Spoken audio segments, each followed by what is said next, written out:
Thank you, President Schäuble. I think we all appreciate your very insightful remarks here. And once again, thank you and your team for hosting us in this historical building, Reichstag. Mr. President, Mr. Vice Chancellor, Deputy Foreign Minister, fellow parliamentarians, distinguished guests, ladies and gentlemen, the theme of this year's annual session is implementing OSCE commitments, the role of parliaments. And this theme speaks to the question of how parliamentarians can promote full adherence to OSCE principles such as sovereign equality, territorial integrity of states, and the peaceful settlement of disputes.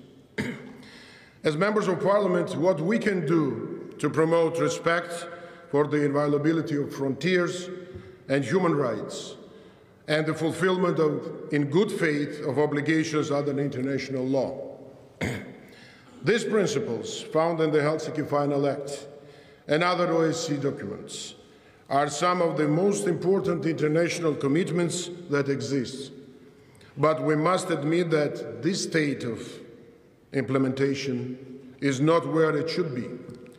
Unfortunately, many of these principles are breached with disturbing regularity. Human rights and fundamental freedoms are violated. Territorial integrity is disrespected. International law is ignored, and the use of force is threatened. And the Speaker also mentioned those problems. Ongoing violations of these principles are the main grounds for our disagreements with OSCE countries that fail to live up their commitments. Everyone in the OSCE should understand that if they violate principles, they will receive our attention and, of course, response. After all, that is what we are doing and we have to do here to hold each other to account. I'm pleased to see such large delegations here in Berlin from many countries from across North America, Europe and Central Asia, as well as our Mediterranean partners. This is a strong sign of our good cooperation and commitment to dialogue. In recent months, we have seen too little dialogue and too much brinkmanship, where governments ratchet up tensions and take us to the brink of war. Protracted conflicts also continue to plague the OSCE area, and this crisis in and around Ukraine continues to claim lives and threaten the stability of Europe. In May, I led a delegation with my colleagues to Ukraine, including Donbas region. We met with internally displaced people living in the conflict zone. We saw up close the devastation caused by this conflict. In reality, everybody in Donbas has become a casualty of war, and there's no reason for the continued humanitarian tragedy there.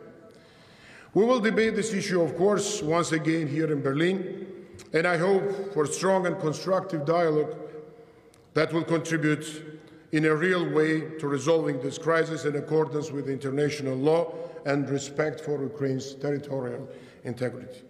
In my own country, of Georgia, more than 300,000 people are displaced by conflicts and occupation. This August, this year, will mark 10 years since 2008 war in Georgia, and unfortunately, the problem is still there. The conflict between Russia and Georgia remains unresolved. So when we talk about implementation of commitments, we must realize that this has real humanitarian consequences. Dear colleagues, the last time that the OSCE gathered in the Reichstag in 2002, OSCE parliamentarians in a single voice condemned acts of extremist violence and terrorism. Sadly, terrorism remains a fact of life of many of our countries, and we must remain steadfast in our efforts to counter the scourge of our time. This issue will be one of the main topics of debate at this annual session. Also high on our agenda here in Berlin, once again, is the migration crisis. And in recent years, we have seen the impact of waves of refugees and migrants on Europe, with countries handling the challenge with varying degrees of respect for humanitarian principles. Germany, to its credit, has been one of the leaders in taking in refugees based on commitments under international law. The recent political dispute in Germany over migration threatened even to destabilize the government, but was quickly resolved. The rapid negotiations that took place remind us that there are always areas of common ground and that compromise can be reached in the interest of stability. And it's really a very good example. Recently, though, we have seen these principles put to the test, reminding us that the migration crisis is a global crisis. The situation on the US-Mexico border has drawn the attention of the world. While border security is important, we all agree with this, it should not result in separating families or traumatizing children. Closely related to the migration crisis is climate change. With extreme weather on the rise, we must step up our efforts before it's not too late. Parliamentarians can promote this process by expanding universal ratification of Paris Agreement, raising public awareness, and enhancing parliamentary oversight on governments, including in the economic and environmental dimension.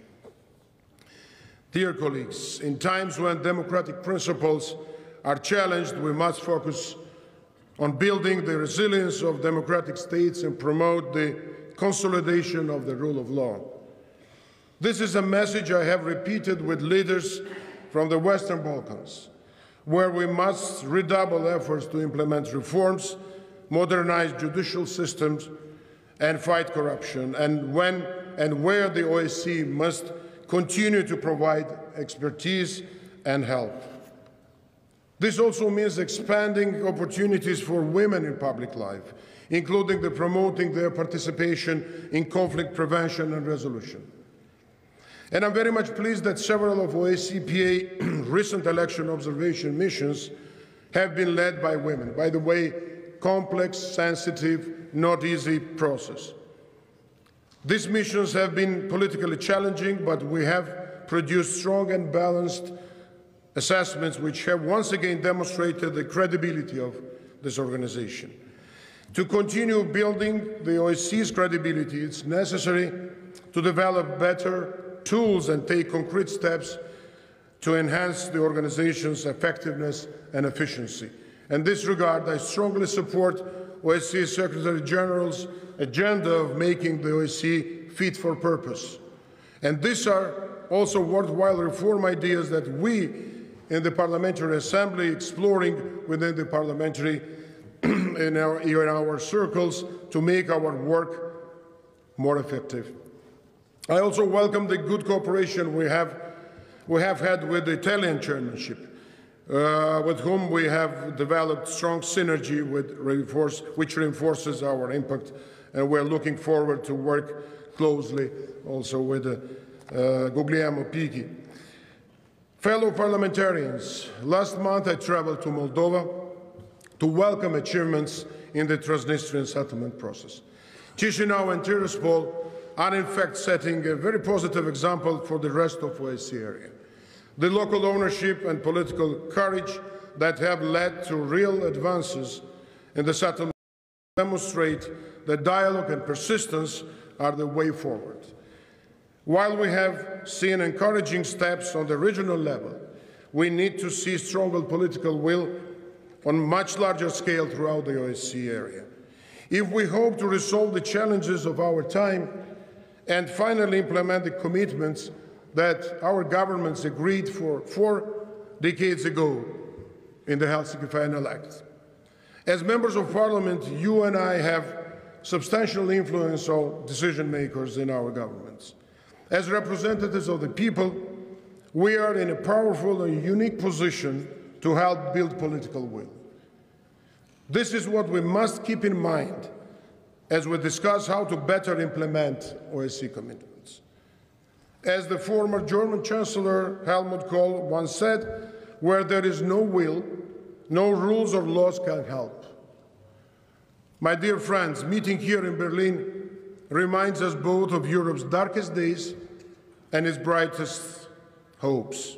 I remember myself being in the city in March of 1989 and how I never imagined at that time that by the end of the year, the Berlin Wall would start to come down.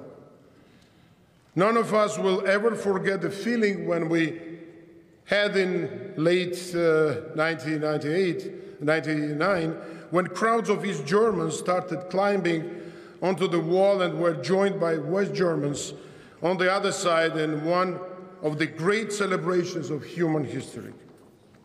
That moment was an inspiration for everyone around the world who earned the freedom. It reminded us that what may seem permanent or insurmountable is not permanent or insurmountable at all. Things can change overnight when there is the will. We should all keep this lesson in mind that we work in the coming days in adopting a very strong Berlin Declaration that can serve as powerful guidance to our governments and the international community. I thank once again the German Bundestag, the German government, and the German people for their hospitality.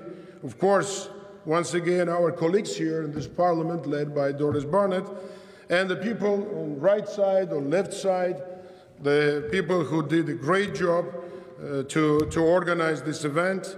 And thank you, my dear colleagues, all of you, for being here today.